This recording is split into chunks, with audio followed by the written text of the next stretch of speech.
So what are you talking about tonight? Ah, there you froze for a moment, okay, but you're back again. Yeah. Okay. Sorry? What are you talking about tonight?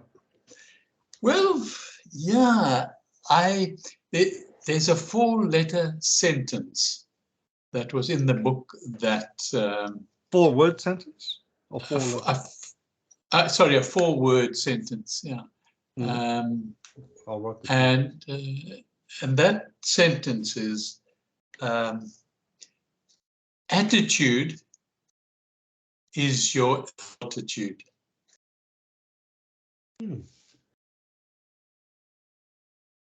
You know, and I read that the other morning sitting in bed, and to me it was profound. Okay.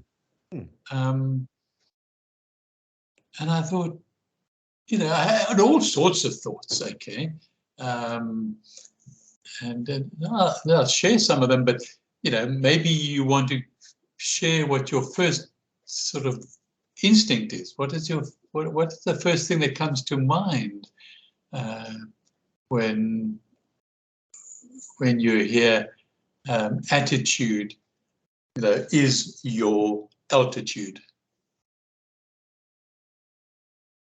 I mean, it rings true, that's for sure. It does, doesn't it? It did with me too. Yeah.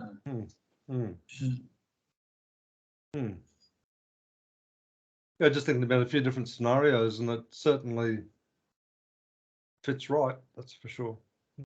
Yeah, yeah. You know, it in one way, it like brings you down to earth. Okay, you know, yeah, your spiritual involvement or your spiritual consciousness is dictated to or driven by your attitude to day-to-day life and to people, and you know, anything that confronts you. I think it invites an honesty as well. Yeah.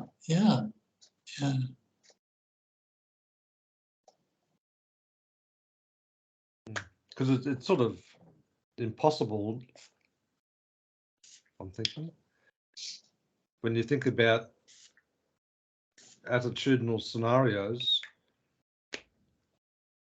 you know, not to have an honest reflection about it. Yeah, especially because especially when you're trying to measure, you know, the dimension of altitude beside it. Yes, exactly that. And the more you are not honest with yourself, okay, then the lower your altitude. Yeah, exactly. Yeah, exactly. Yeah. So as to carry on with your thought pattern, you know, the more you follow your integrity and your honesty, the higher your altitude. Without a doubt. Yeah. Fascinating, isn't it? This book was absolutely it's called The Plan of Life. Okay. And yeah, I think I told you before, it's the author is an Australian businesswoman. Okay. Yeah. Very practical, and just makes you think. Like that sentence just made me think. Yeah. That's very powerful. Very powerful. Yeah. So what book are you listening to at the moment? It's called, for accuracy's sake, it's called The Way of the Fearless Writer. Oh, you're looking for, at the moment you mentioned before, you're looking for a writing style. Well, it goes beyond style. It it poses the question, which is not surprisingly, but fits hand in glove with that statement, that if it invites you to reflect on your approach to writing. And what it invites you to do, she's got a series of exercises and ideas and stuff that she advances. But the real invitation is to use writing as a means of self-expression. And I suppose the contrast which has sort of come up in my mind is when I've thought about, well, when I have written, whether they be like articles or, stories and things like that, my mindset has been more on, like, what's the outcome going to look like? Yeah, right, sure. Where her invitation is, let the outcome be the outcome. The importance of writing as an expression does take you back to, well, how honest are you being about this? How open are you being about this? And she talks about like different stages of writing. She uses these analogies like of water a fair bit. She talks about the three types of writing. So she talks about the gaseous form of writing, like in terms of like steam. So the gaseous form of writing is quite raw. It's usually about emotions and thoughts and, like the style of writing that you might write, like if you were just journaling, like not sharing it with anyone, it was just getting thoughts and stuff out of your head, feelings out of your head, and just getting it down. And then the liquid form of writing is really just about, getting as much, content out of yourself as possible. And then the solid form of writing is really about, your editing and polishing and revisions and stuff like that, so. Okay. And she talks about that in terms of a lot of the gaseous form of writing is more in the realm of inspiration, ideas and concepts, feelings and emotions, and quite often the catalyst for putting, the framework around an idea or a story or, whatever it is you're writing. And then the third part of it is about, putting in a form that is meaningful and, logical and those sorts of things. So, Okay. So with you wanting to write about the woodwork and the woodwork creations that you do, how would you move forward with that? Lots of content? well, that's the interesting thing, because prior to sort of getting exposure to that context of writing, like the question in my mind was, oh, what will I write about? And will I write about this, or will I write about that? And will I write about projects, or will I write about techniques? Will I write about, whatever? And it sort of dawned on me that it's not about any of that. It's about, writing from, like almost like from your heart. So to write from your heart, you need to, be still, be open, invite it to come forward, without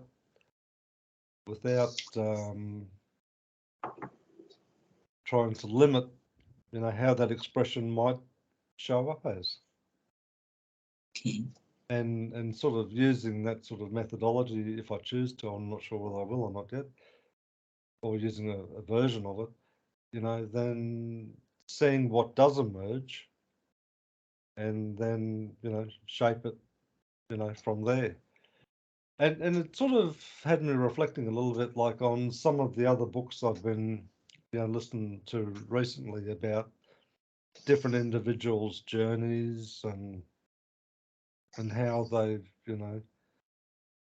navigated, trials and tribulations in their life and things like that. And I sort of think, like reflecting on those stories, I think, well, those stories were written from the heart. They weren't written as a story as either being informative or educational or, entertaining. It was actually something that was written from the heart. It had a raw honesty and a truth to it. And a lot of care and attention was put in as to how that was expressed. Right. And so my thinking today, anyway, is more about, well, writing from that place rather than what will I write about. Yeah, yeah, yeah. And have you clearly answered, that famous question? Why? Why do you want to write?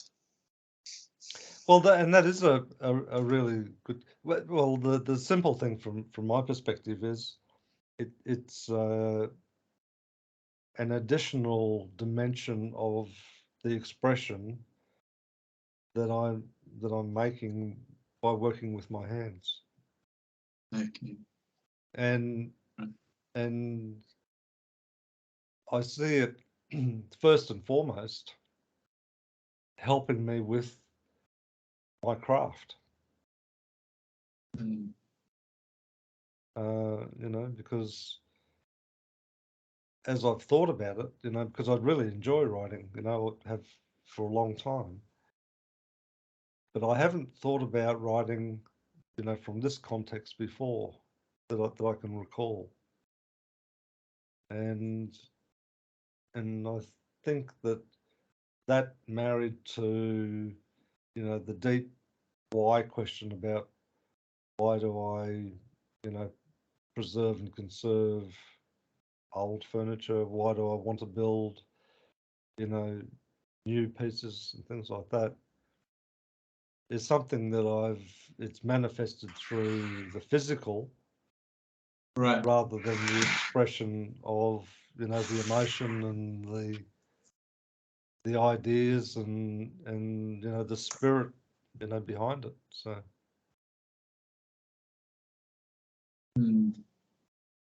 so I see it being mandatory, really non-negotiable.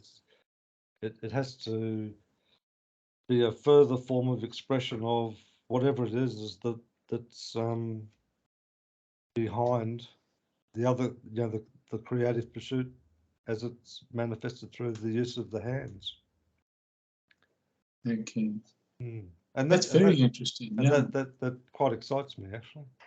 Yeah, I can imagine. Really, it's like if you're putting two things that are almost inseparable and making them more inseparable. It's part and parcel of you, and just a different way of expressing, or part of expressing your woodwork. Yeah. And now that I reflect on it too, just as you speak right now, it really is, shouting that question, why? Why? Yeah. We've certainly done that over the years. Well, that's right. But again, it invites an honest response. Yeah. It really does. And it's not always easy to give an honest response to yourself, No, it's not. Because you don't really know what honesty is sometimes. No, and I think that for the truth to emerge, sometimes it is just a matter of breathing deeply and settling down and being quiet and just opening and just let it flow through you. Right. Because it's not a head activity, it's a heart activity. Okay. Yeah.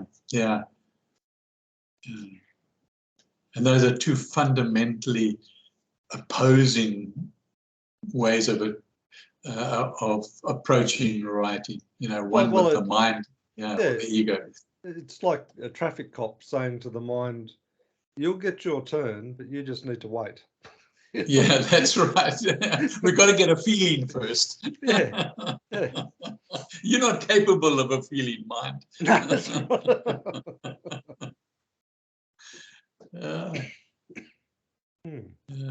Yeah, so that I'm quite excited about that, and I feel quite energized about that too.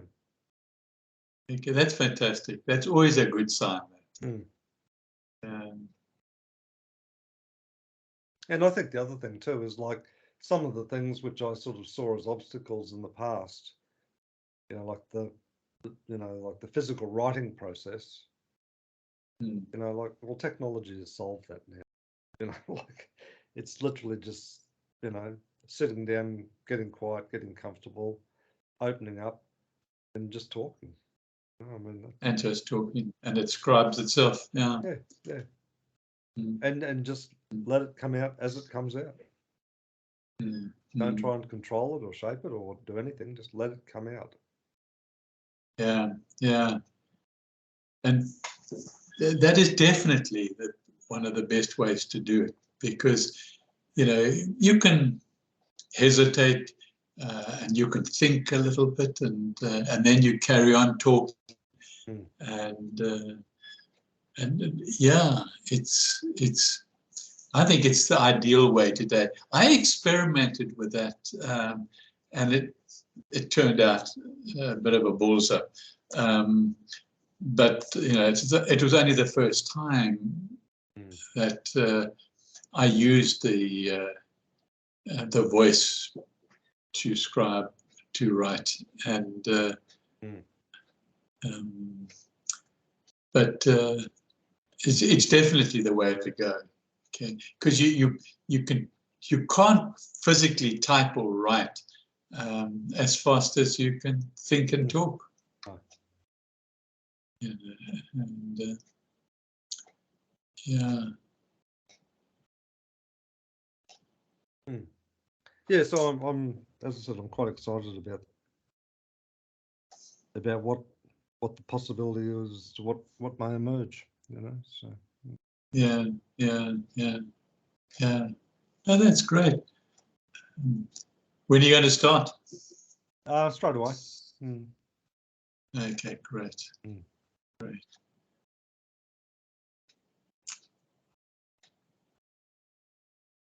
That's one of the for me, I'm talking, the obstacles is you have this idea, this plan, you think it through, you answer the questions, and but then to actually get started, you know, this is the thing, isn't it? Because again, the other context around it is that, you know, my previous way of approaching it was, in effect, to view it as a project or a task. Whereas my sense of it now is it's not about that at all. It's just the desire to explore and express. And it may flow freely, it may be constipated, I don't know. Time will tell. Yeah, it's such an important aspect, that, and you know, when your altitude is quite high, the universe works and gives you things, and regardless of how you try to manipulate it, okay. And we do try to manipulate it. You know, when it comes to writing in my scenario, you know, historically, obviously, I did a lot of articles, and I still do that now. But then I thought, well, particularly a few months ago, when I sort of worried about where am I going now, and I thought, well, as you know, because I discussed it with you, writing for my grandchildren. You see, it'll be a nice hobby and it'll be fun. But now that I've moved into a with Jan from Brisbane, who I'm helping him with his business through copywriting and so on. You know, that has enthused me. It has motivated me, and I'm more motivated today, as in, you know, the past month maybe, as opposed to months before that. And the writing for the children now, as I'm questioning it. Okay. You know, do I really? It doesn't motivate me. It doesn't enthuse me. And I'm thinking, you know, the universe now knows that I like to research and write, and that's what I'm doing. And now, you know, I'm moving through this business that I'm with Jan into, you know, videos and researching and putting together a structure of how Jan can do videos and build videos for his business. And so what I'm trying to say is that you sort of have a reason. You ask yourself that question, why, which I did, and you come up with answers. But you don't know at the time that it's not honest, okay? You think it is honest, okay? But it's your mind, you know, it's your mind playing games with you and putting these things forward. And then you think, well, you know, this is what it is. It's the universe giving it to me. No, it's not. It's the mind playing games, you know, when it turns... And I think the other thing which goes hand in hand with what you've said there is just this willingness, you know, to each day to be open to being with whatever the flow is.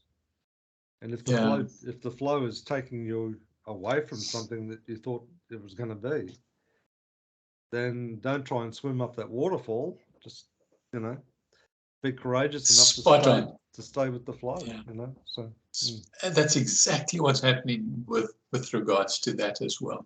And I think to a large extent the same thing happened with my painting.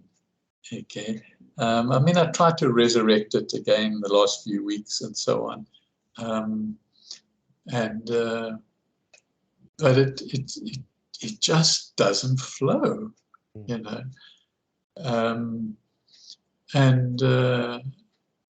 You know, as opposed to, let's say, you know, I've brought back growing my microgreens. You know, I've got, and as I'm talking to you today, I've got more trays of microgreens growing and flourishing in a way that they've never flourished before.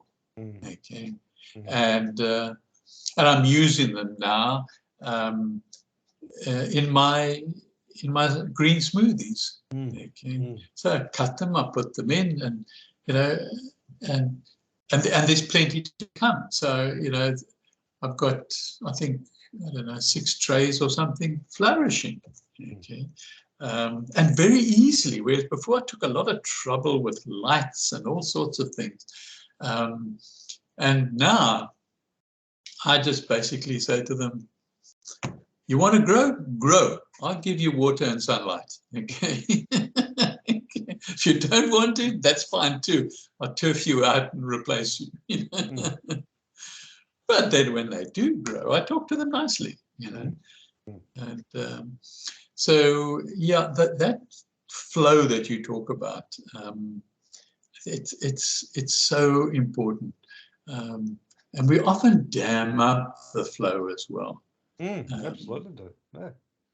Yeah, we sort of latch on to an idea or what we think is a new direction, and we just hold on to it. And yeah. You know, but that's the courage, you know, of being having a preparedness and an openness to say, you know, I'm here, I'm ready.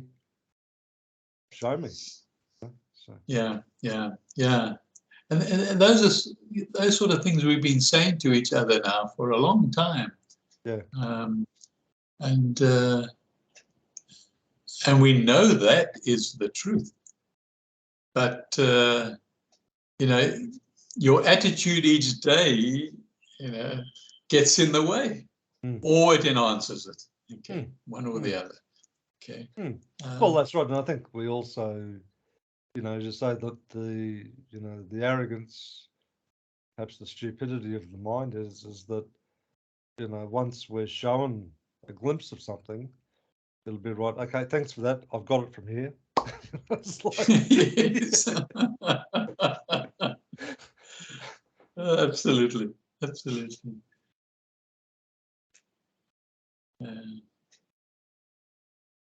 So did you get yourself a blender? I did, Monday. Yeah, so I got it on Monday, and I've been having a smoothie each evening since. So. Fantastic! Well done. Did you get the one that I got? Did you get another one? No, I got another one just from a store because I was too impatient to wait for it to be delivered, so I just went and bought one. But it was in your town, wasn't it? I don't know. Anyway, was it? Yeah, it was. Oh, okay. Yeah. Well, there you go. We got ours from your town. Yeah. So, maybe there you go. That wasn't being opened then, wasn't it? But anyway. But I just decided it's got to be here on Monday, and so I went and got one, and bought a big swag of fruit and vegetables and started. Fantastic. So what are you putting into it, and what is it tasting like? It tastes quite nice. So I've been cutting up, like tonight, for example, I put 3 carrots into it, a stick of celery, I suppose you call it a stick of kale, some ginger, some strawberries, some blueberries, half a teaspoon of turmeric, half a teaspoon of cinnamon, a liberal dose of honey, and some water. Fantastic. Wow, that is a power punch of nutrients there. Hey, absolutely. I've been doing much the same as that since, for a little while now. And each day I have different ingredients. Okay. And and some days it's very thick, other days it's not so thick. And there's certain things, like the kale, for example, it leaves tiny pieces still within the smoothie, you know, and depending what else is in it, that is sometimes not very pleasant to the taste, having that sort of in your mouth. So yesterday, which flowed over into today because I made too much. We didn't have any kale in it, but plenty of greens. And celery is it's a power punch of a plant that, and it's also got a very distinctive taste if you put too much in. But just is great. Otherwise, I've got organic frozen fruits and vegetables that I chop in. Strawberries are in season here at the moment, so they're in abundance, you know. So.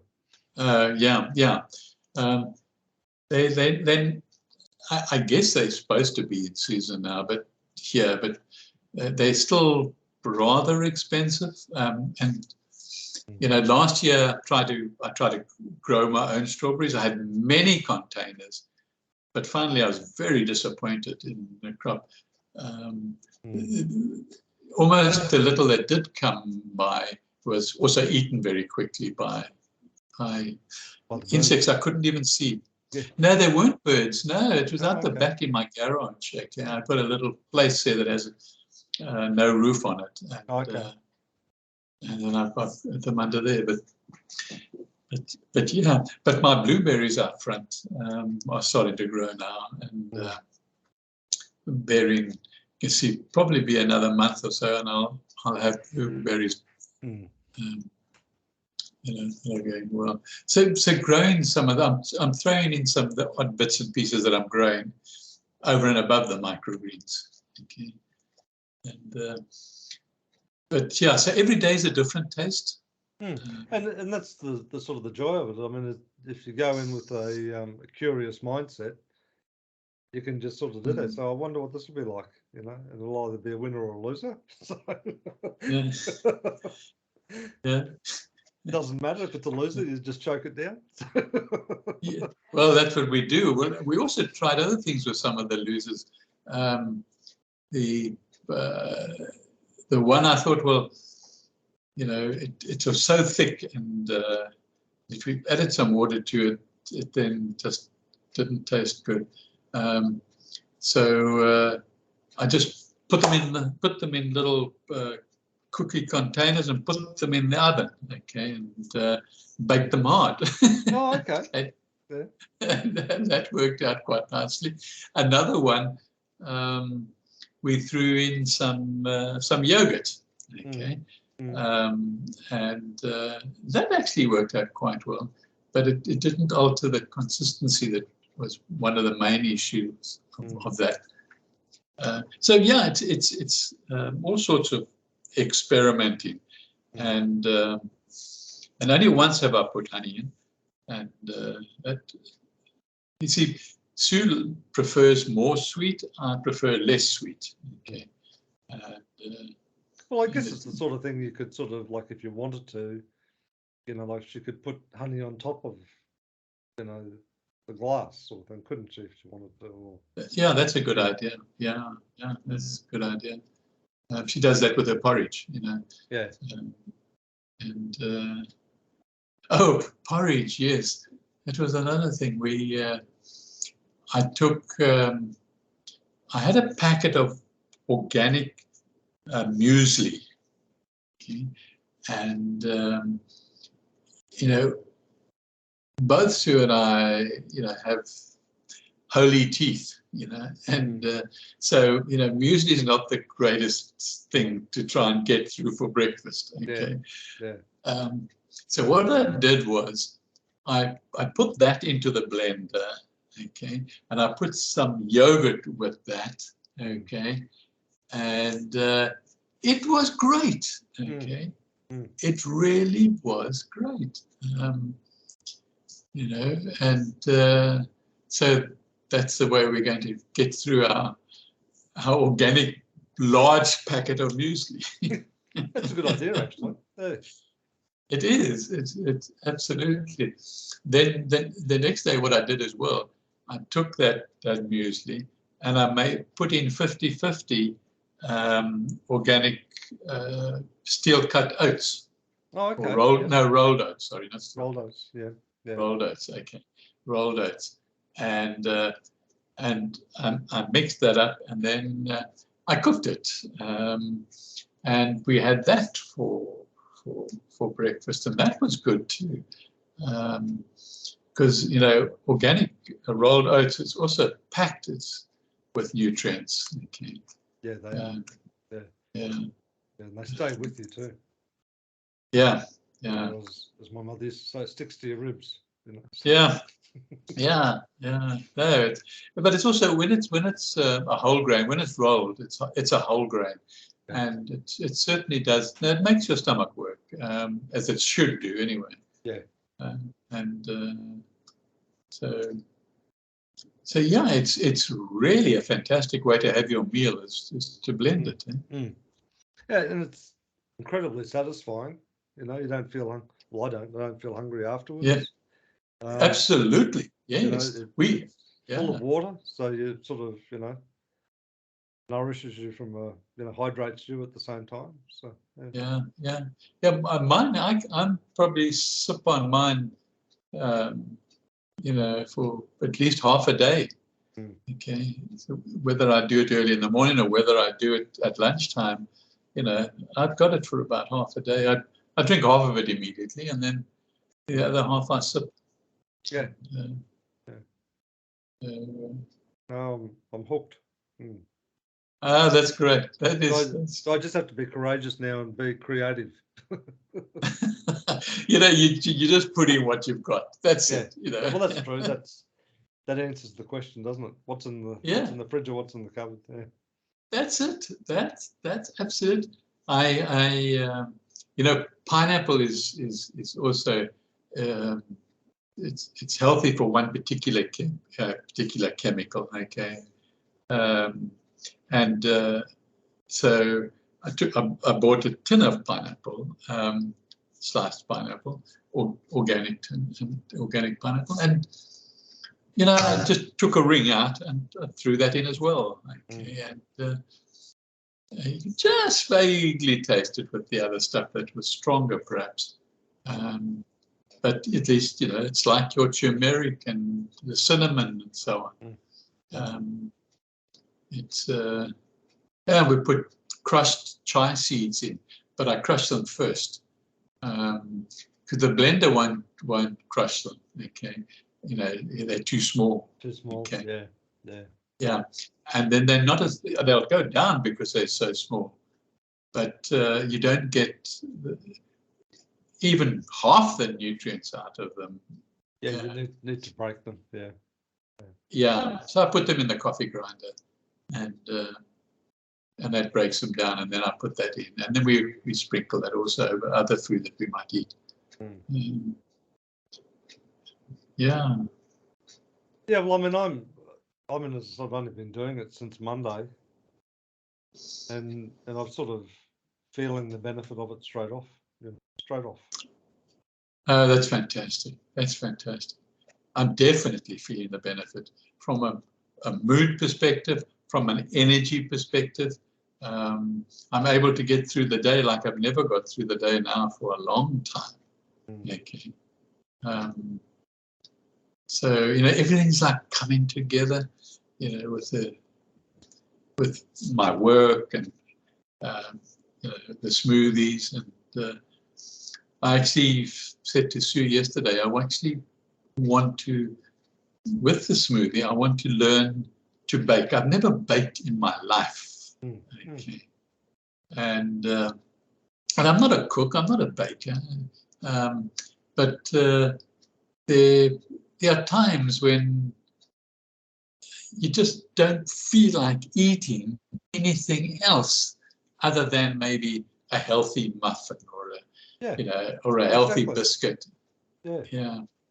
The idea of a muffin sounds great. Yeah. So and as long as you're using whole grain, no matter which grain it is, it can be whole grain rice, it can be almond flour, then immediately before you put anything with it, that's healthy. Okay.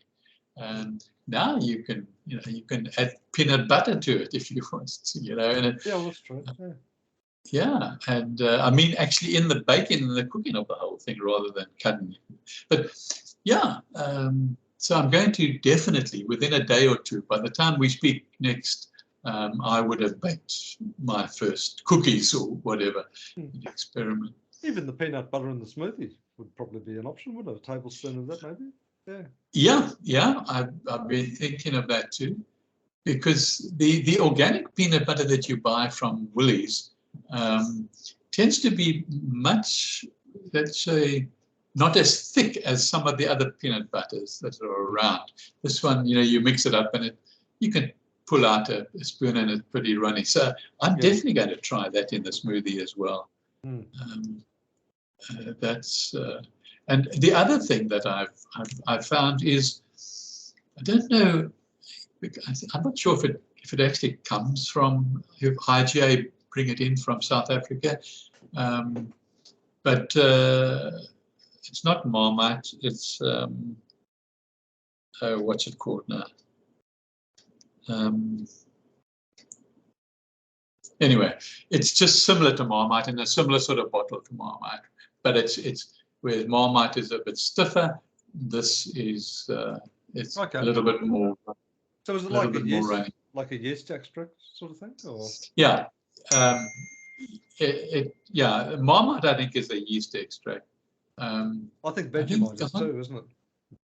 Yeah. The Vegemite I know is, I think it's Australian. And now it's frustrating me. It's in the cupboard behind me. I'm just going to go. Oh, there's Susat's Bovril. Okay. Bovril, okay, it's yeah. Bovril. I thought it started. You know Bovril. I was just about to say, doesn't it start with a B? Yeah. Yeah. So yeah, Bovril. Now that is great because a couple of teaspoons in a cup of hot water as well goes well. And I want to try that also to make perhaps some sort of it's a savory type smoothie. I'm not sure if it exists, but you get the. So do you have a core ingredient that goes into all of them, no matter what sort of thing, or not really? Well, just by default at the moment, celery. Okay. Yeah. And I use the whole celery, leaves and all. Okay. Okay. Put the whole lot in, and other than the one exception I just told you about, I've put kale into all of them as well. Yeah, because I'm sort of using carrots, I guess, as the backbone of it, I guess, at the moment. But yeah. Yeah, I only occasionally put a carrot in. Maybe every third day I put a carrot in. Okay, and just to get as much diversity. But yeah, celery, because it's fresh celery, and I can't keep it for longer than a week. No, but it is a dynamite, isn't it? It really is. Yeah, absolute dynamite, powerful, and for 2 years. I saw at the fruit shop they had some little baby beetroot, like fresh baby beetroot. Yes, and I thought that would probably be a good addition too, So, I've tried it, and it certainly dominates the taste. Okay, so you don't put in a whole one. Yeah. Okay, and for two of us, put in a half, and again, if you were growing them yourself, because I'm going to grow the celery, because I've grown for 2 years historically now. So I've got a lot of baby ones coming up now, so they'll probably last me 2 or 3 years once they grow, and so that'll be fresh out the garden with my micro. Do you have trouble with them going to seed at all, or do you? No, I eventually let them go to seed a year ago. Okay, and on purpose, and now they're coming up all over my little. Again, they're in containers. Okay, in that space in the garage, it gets sun for sort of like 2 hours a day, and it grows very well there. So, and just one large plant last year. Well, we weren't doing smoothies last year. Yeah. Was sufficient. So probably needed about 4 large plants. And now, would you just take a stalk off it as you need it? Yeah. Absolutely, and it carries on growing. As I said, my last one continued growing for 2 years. Okay.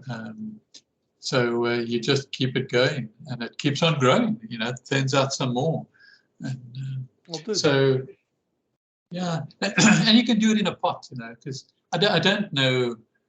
I don't know a lot about vegetables in this Australian summer. So I just tend to keep any vegetables and herbs that I grow in pots, and then I where they get at least half-day shade. Okay, and then they tend to be all right. But I have no idea what they would be like in a garden where it gets full sun. So yeah, but also I'm just growing now what we can put into at some point. into the smoothie. Okay. I was talking to Twyla from California, and she's very much into plant-based food, and but her smoothies were always the typical smoothies, okay? And I told her about green smoothies, and she passed a really interesting comment. Green smoothie, but isn't that just cold soup? I thought, yes, it is, I guess. So, with her having said that, at lunchtime today, Sue and I heated up our green smoothie to see what it would be like as soup, because it was a cold day today. Yeah. So, Yeah. And we struggled because it just from the smoothie into just heating it didn't work. Okay, so we had to put some organic I think with stock. as a soup, it almost needs to be like slow cooked, wouldn't it? Really? Yeah. No, it would have to be, and we've discovered that today. Definitely, we eventually drank it, but only because we mixed some stock in and heated it up, some veggie stock, and so yeah, Woolies actually sell a lovely organic veggie stock, and well, what are your thoughts about like a bone broth or something like that? Yeah, but bone broth, we've got bone broth. Okay, I've always had bone broth. Okay, and I guess it's not plant-based, but it doesn't really matter, I suppose, does it? no, well, we've unfortunately, in that sense, I'm not sure whether I would buy it again, but it's got certain ingredients that for the elderly is very good. Okay, especially for our joints.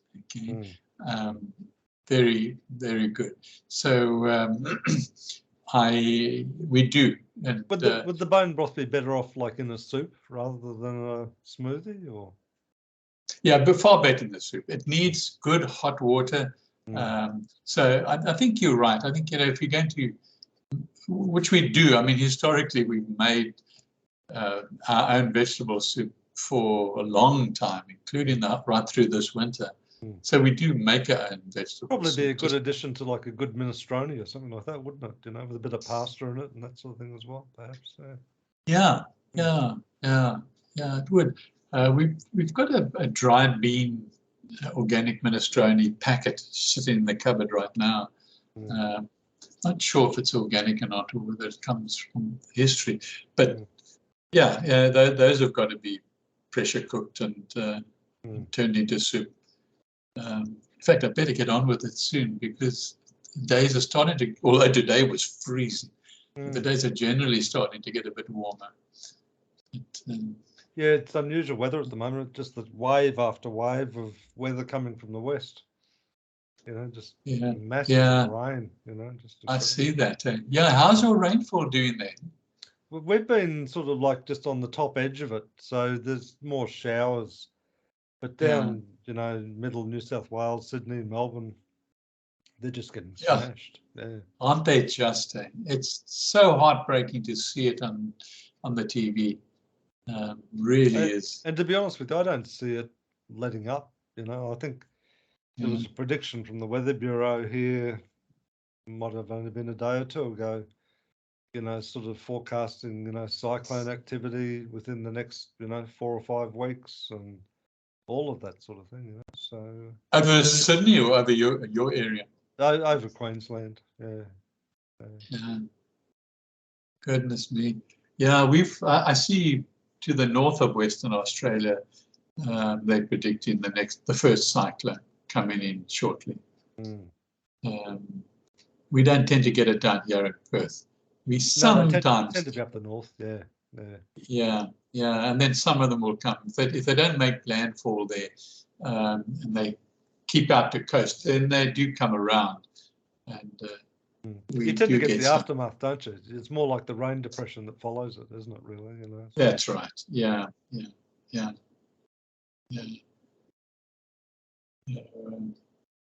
We're talking about WA.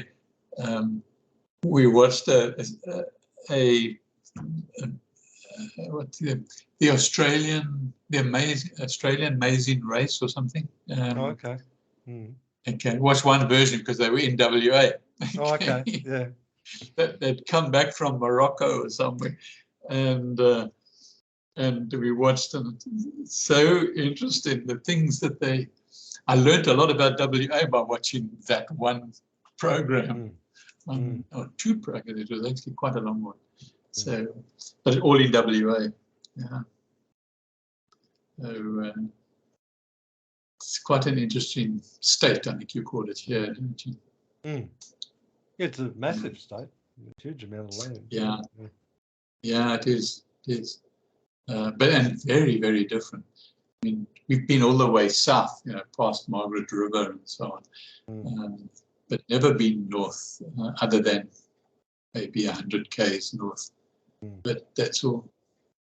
The Oceanarium is out north somewhere, so we've been there. Yeah. Interesting.